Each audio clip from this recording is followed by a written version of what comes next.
Bonjour et bienvenue dans le Holistic Podcast, un podcast pour t'aider à guérir, t'aligner et rayonner.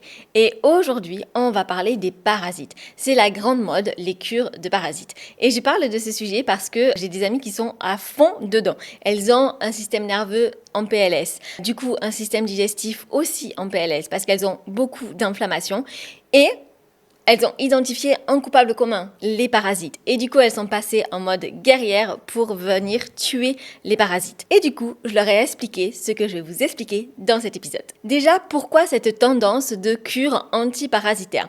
Parce que tout simplement, les symptômes se multiplient. Beaucoup de femmes ont de la fatigue chronique, un brouillard mental, potentiellement de l'acné, chute de cheveux, troubles digestifs avec le ventre qui gonfle, avec ne serait-ce qu'un verre d'eau. Et on a toujours cet attrait pour la solution miracle. On veut ce complément alimentaire, cette plante qui va permettre de résoudre tous nos déséquilibres. Et certaines personnes l'ont bien compris. Et du coup, sur les réseaux sociaux, beaucoup de personnes ont surfé sur les parasites. Elles nous montrent les produits qu'elles prennent et ensuite les photos des parasites qui sont expulsés. Et donc, je comprends cette tendance parce que tout simplement, quand on a un problème de santé, au début, on a envie d'être dans l'action. On a envie de trouver un coupable. On a envie de trouver une solution.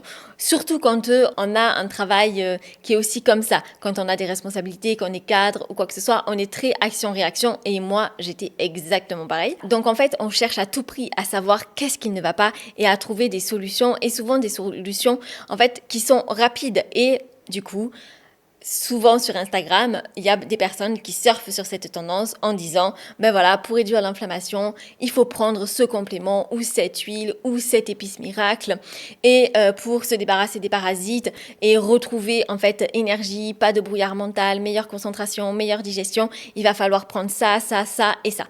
Mais le problème en fait, c'est plutôt le terrain. C'est vraiment en fait, ça va être plus potentiellement les habitudes, le mindset, l'intention avec laquelle on va faire les choses, etc., que quelque chose de très concret et très ciblé comme ça. Dites-vous que quand vous avez plusieurs déséquilibres, les causes, elles sont souvent multifactorielles. Ça va pas être les parasites ou autre chose. Et je vais vous expliquer pourquoi. Déjà, on va comprendre les parasites. Qu'est-ce que c'est ? Il y a différents types de parasites. Et ça, c'est important du coup de les identifier. Car selon le type de parasite et la charge parasitaire, forcément, les symptômes vont être très différents.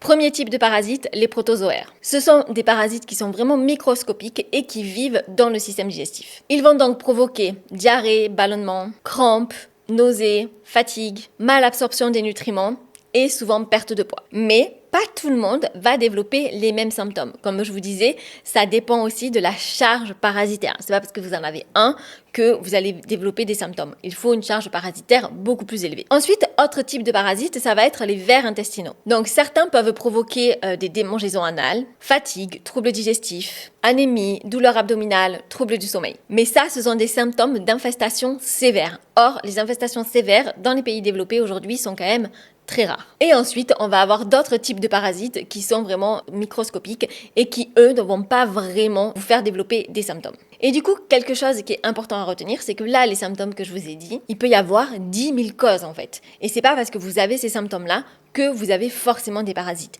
Et c'est même pas parce que vous avez ces symptômes-là que la cause est forcément les parasites, même si vous en avez. Donc le problème actuel, c'est vraiment de tout ramener aux parasites. Parce que ces symptômes, c'est aussi les symptômes d'un système nerveux qui est dérégulé, d'un stress chronique, d'une inflammation, d'un trop de sucre ou une perturbation de la glycémie, un sommeil perturbé, une dysbiose, voire même perméabilité intestinale, une alimentation qui est potentiellement saine mais pas forcément adaptée à vous, ou encore un terrain hormonal inflammatoire. Donc pour rappel, la dysbiose, c'est quand il y a un déséquilibre au niveau des bactéries du système digestif, c'est-à-dire que vous avez plus de mauvaises bactéries que de bonnes bactéries. La perméabilité intestinale, ça va être causé vraiment par plus de l'inflammation un peu plus élevée, c'est-à-dire qu'en fait les parois intestinales sont composées de jonctions serrées. Donc, basiquement, c'est des cellules qui vont être serrées les unes des autres. Et la perméabilité intestinale, c'est que à cause du stress, de l'alimentation et de toutes les causes que je vous ai citées, en fait, les cellules, elles se séparent. Et donc, les jonctions ne sont plus serrées. Et donc, il y a des petites cavités, des petits trous, en fait, entre ces cellules-là, qui fait que, déjà, ça va vous causer des troubles digestifs, mais aussi, ça va vous causer énormément de carences. Parce que, du coup, les aliments... Donc, j'ai fait un épisode sur les compléments alimentaires où j'explique, en fait, tout le processus pour assimiler des nutriments qui viennent des compléments alimentaires ou des aliments. C'est le même processus interne. Et donc, les intestins, bien sûr, font partie du processus. Or, si vos jonctions ne sont plus serrées, en fait, tous les nutriments vont tomber dans les trous et ne vont pas continuer en fait le parcours qui va vous permettre d'assimiler ces nutriments. Et donc, ça va vous provoquer des carences. Et c'est en ça, j'ai fait l'épisode vraiment sur les compléments alimentaires, et je disais, c'est en ça, entre autres, il y a d'autres causes, je vous invite vraiment à écouter l'épisode qui était très intéressant, c'est pas parce que c'est moi qui l'ai fait, mais il était vraiment très intéressant. Mais en fait, c'est pour ça que de prendre des compléments alimentaires, si vous avez des carences, potentiellement ça sert à rien. Parce que souvent, en fait, et c'est pareil avec les parasites, on essaie de trouver un coupable extérieur. Alors que souvent, en fait, c'est un dérèglement interne. Souvent, quand je vois 99% du temps avec mes clientes, le problème, ça va pas forcément être l'alimentation ou le manque de compléments alimentaires ou quoi que ce soit. Le problème, ça va être la capacité de leur corps à assimiler les nutriments. Et c'est souvent ça, les carences. Les carences dans les pays développés, à part si vous mangez McDo ou hyper transformé tout le temps et que forcément vous mangez aucun nutriment. Mais sinon, quand on mange correctement, on n'a pas de carence alimentaire. Par contre, si on a une mauvaise absorption parce que notre corps assimile mal, que ce soit à cause des associations alimentaires, que ce soit à cause du moment où l'on mange nos repas, que ce soit à cause de la perméabilité intestinale ou de l'inflammation, en fait, on va avoir des carences. Voilà, et le but, c'est pas de trouver un coupable extérieur, ça va pas être les parasites, ça va pas être les vers, ça va pas être un manque de compléments alimentaires. Non, ce qu'il faut faire, c'est travailler le terrain. Car du coup, la santé est multifactorielle, parce que ça va pas forcément être ce que vous mangez qui va poser problème, ça va être potentiellement votre système nerveux. Est-ce que vous vous mettez la pression à vous-même ? Voilà, ça va contribuer à votre inflammation chronique. Est-ce que vous avez des pensées négatives ? Ça aussi, ça va contribuer à votre inflammation chronique. Est-ce que vous avez de l'anxiété ? Ça va contribuer à l'inflammation chronique. Et donc tout ça, en fait, si vous avez un sommeil perturbé, si vous avez un dérèglement hormonal, à partir du moment où vous avez un syndrome prémenstruel, c'est-à-dire avant vos règles, que vous avez des douleurs, de l'irritabilité, un petit peu de déprime, des envies de sucre, beaucoup de fatigue, d'être un peu plus fatigué, c'est normal, mais si vous avez beaucoup de fatigue, et ça, c'est un syndrome prémenstruel, et cela signifie en fait que vous avez un dérèglement hormonal. Donc à partir du moment où vous avez un dérèglement hormonal, ça aussi, ça va entraîner de l'inflammation silencieuse. Voilà, donc tous ces facteurs-là sont à prendre en compte dans les symptômes qui sont fatigue, brouillard mental, ballonnement, chute de cheveux, acné, eczéma, etc. Et donc le coupable, ça va pas forcément être les parasites, un manque de compléments ou je ne sais quoi. Le coupable, ça va être votre terrain interne. Enfin, le coupable, entre guillemets, c'est pas le coupable, mais je veux dire, c'est lui qui va subir, en fait, les conséquences de tout le reste. Et c'est le corps qu'il va falloir réguler. Bon, sinon, si on se focus sur les parasites, il y a d'autres problèmes avec les parasites. Parce que vous pouvez avoir des parasites, potentiellement ces parasites vous causent également des symptômes, mais quel est le problème avec les cures antiparasitaires ? C'est souvent que ces protocoles sont beaucoup trop agressifs. Parce que de nombreuses femmes ont de l'inflammation, ont du stress, ont un terrain qui est un petit peu inflammatoire. Et si par-dessus ça, vous ajoutez une cure qui est hyper agressive, vous flambez votre inflammation. C'est comme si vous essayiez d'éteindre un feu avec de l'essence. C'est juste catastrophique. Du coup, les produits en général qui sont utilisés et que je ne valide clairement pas, on va les expliquer en détail. Mais ça va être le méthylène bleu, ça va être l'azéolite, ça va être des protocoles de plantes qui sont très concentrés. C'est pas parce que c'est des plantes et que c'est naturel que ça veut dire que c'est inoffensif ou que c'est bon pour la santé. Attention. Les huiles essentielles fortes aussi vont être utilisées. Les jeûnes extrêmes de plusieurs jours, très mauvaise idée. Ou encore les traitements antiparasitaires que vous trouvez en pharmacie. Donc déjà, le problème avec le bleu de méthylène. Le méthylène bleu ou bleu de méthylène, en fait, c'est devenu très populaire, je pense, du fait de sa couleur dans tout ce qui est sphère biohacking.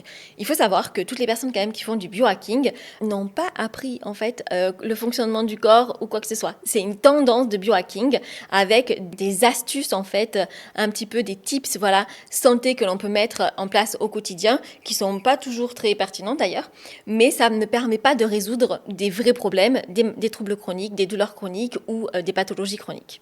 Qu'on s'entende. Et à la base, le méthylène bleu était utilisé pour des examens médicaux pour vraiment colorer en fait la zone à observer potentiellement.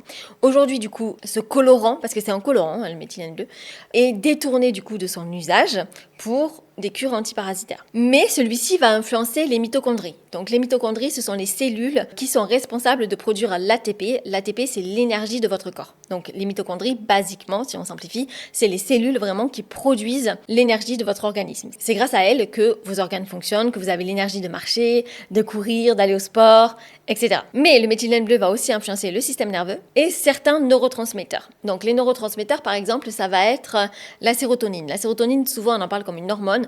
Techniquement, c'est un neurotransmetteur. Et donc, le méthylène bleu, qu'est-ce qu'il peut provoquer? Il peut provoquer du stress oxydatif. Le stress oxydatif, ça veut dire en fait, ça j'avais déjà expliqué, mais basiquement, ça veut dire que votre organisme va s'oxyder plus rapidement, si je simplifie. Du coup, ça va accélérer le vieillissement. Et donc, sur le long terme, forcément, ça provoque de l'inflammation. Et sur le long terme, vous pouvez développer des pathologies. Le stress oxydatif, c'est vraiment accélérer le vieillissement de votre corps. Donc, ça se voit de l'extérieur, au niveau de la peau, etc. Par exemple, les cheveux blancs aussi. Mais ça va se ressentir de l'intérieur parce que vos organes aussi vont vieillir beaucoup plus rapidement. Ça peut vous provoquer des maux de tête, des nausées et une agitation nerveuse. Voilà. Donc, c'est important quand même de connaître ces symptômes-là et de se dire en fait que ce n'est pas normal quand on prend quelque chose d'avoir des symptômes qui sont désagréables. Et c'est la même chose pour les éolytes ou les protocoles chélatons. Parce que l'idée est intéressante. Le but c'est de capturer les toxines puis de les éliminer. Mais le problème en fait, ça va être de le faire sans avoir préparé le terrain. Si vous êtes ballonné, si vous êtes constipé, si vous buvez pas assez, que vous faites pas suffisamment pipi, etc. Bref, ou si votre foie est déjà surchargé, ça ne va pas fonctionner. Au contraire, vous allez saturer un organisme qui est déjà saturé en fait. Parce que les éolytes, ça va mobiliser beaucoup trop brutalement tout ce qui est le foie, les reins et les intestins. Donc si ça ne peut pas suivre, les toxines que vous allez tenter d'éliminer vont en fait stagner dans votre organisme. Si vous êtes constipé par exemple, en fait les toxines que vous cherchez à éliminer, votre foie a envoyé en fait les toxines qu'il a filtrées au niveau des reins et au niveau des intestins, mais si vous n'arrivez pas à aller aux toilettes, les toxines vont être réabsorbées par l'organisme. Et ça je le vois souvent, des personnes qui détoxifient leur foie sans en fait préparer le terrain avant. Ok, les toxines du foie elles vont où après? Vous n'avez pas un tube qui sort du foie et qui va dans une poubelle. Non, ça va dans les intestins, ça va dans les reins. Mais si les reins ils sont surchargés parce que vous mangez trop de protéines, surtout les protéines animales, et que du coup vous avez trop de déchets azotés, les reins ils fatiguent, donc ils peuvent pas tout faire. Les intestins, si vous êtes ballonné, si vous êtes constipé, pareil, les toxines, elles vont pas sortir, elles vont être réabsorbées. Et souvent, du coup, quand c'est réabsorbé, le corps, il va tenter d'utiliser les émonctoires secondaires, c'est-à-dire, par exemple, la peau. Et du coup, dans ces cas-là, on va développer de l'acné, etc. Donc, tous ces protocoles, ça va aggraver votre anxiété, aggraver votre fatigue, aggraver votre inflammation et aggraver vos troubles digestifs. Et tout ceci à cause d'une mode qui est vraiment de vouloir se purifier, de se nettoyer, etc. en pensant que plus on va être propre de l'intérieur et moins en fait on aura de déséquilibre, etc. Par contre, il faut se rappeler que le corps en fait il est fait de ces bactéries-là. C'est pas un laboratoire que l'on doit stériliser. Le corps c'est vraiment un écosystème. On vit avec des bactéries, avec des levures, avec plein de micro-organismes et c'est tout à fait normal. Et l'objectif ce n'est pas d'éliminer les mauvaises bactéries, les mauvais micro-organismes, etc. L'objectif c'est vraiment de retrouver l'équilibre. Et cette tendance à vouloir traiter les parasites, ça révèle juste d'un comportement de vouloir tout contrôler, de vouloir vraiment identifier un coupable. Tout simplement parce que c'est facile. On identifie un coupable, on prend des choses pour l'éliminer et c'est réglé. Et ça permet en fait d'éviter de regarder en fait votre mode de vie global et de faire des ajustements dans votre mode de vie global. Car c'est beaucoup plus facile d'accepter que tous vos symptômes sont liés à des parasites que d'accepter le fait que votre stress chronique influence votre corps, votre surcharge mentale épuise votre système nerveux, que certaines habitudes healthy, aliments healthy ne sont pas du tout adaptés à vous, que votre perfectionnisme maintient votre corps en tension constante, ou encore que votre système émotionnel influence directement votre inflammation et vos hormones. Et c'est parce que tout simplement, dans ces cas-là, il n'y a pas de potion magique. Il faut ralentir, apprendre à écouter son corps, apprendre à le comprendre, adapter potentiellement certaines habitudes, certains aliments, et surtout modifier sa relation au corps. Et ça, c'est un travail qui est beaucoup plus, qui demande en tout cas plus d'efforts, parce que c'est pas forcément plus compliqué, mais ça demande plus d'efforts que juste suivre un protocole de détox des parasites qui dure 10 jours. Et je pense qu'aujourd'hui, la plus grande dérive en fait de la santé, c'est vraiment le fait de vouloir combattre quelque chose. Que ce soit les parasites, les toxines, les bactéries, les aliments, les hormones, les kilos. Et parce qu'en fait, ça nous place dans une situation où le corps, il est toujours notre ennemi. Alors que le corps, il n'est pas du tout notre ennemi. Il essaie juste de s'adapter. Et parfois, il n'arrive pas à s'adapter tout simplement parce qu'il n'est pas dans le bon environnement. Et en Ayurveda, ça, il l'avait déjà compris, les praticiens d'Ayurveda, il y a plus de 5000 ans quand même, c'est qu'il ne faut pas chercher uniquement à tuer, éliminer ou purifier, mais il faut chercher à restaurer l'ani, qui est le feu digestif, restaurer Horace, la vitalité, équilibrer le système nerveux, équilibrer les énergies du corps et augmenter la capacité du corps à s'autoréguler. Car un corps équilibré, un terrain équilibré devient par définition beaucoup plus résilient. Donc j'espère que cet épisode vous a plu. Si vous voulez justement traiter le terrain, je vous invite à réserver votre consultation gratuite. C'est un bilan offert de 45 minutes où on pourra discuter de votre situation précise et savoir par quoi il faut démarrer. Et sinon, n'oubliez pas de liker, mettre les petites étoiles, partager et poser vos questions en commentaire. Et je vous dis à mardi prochain.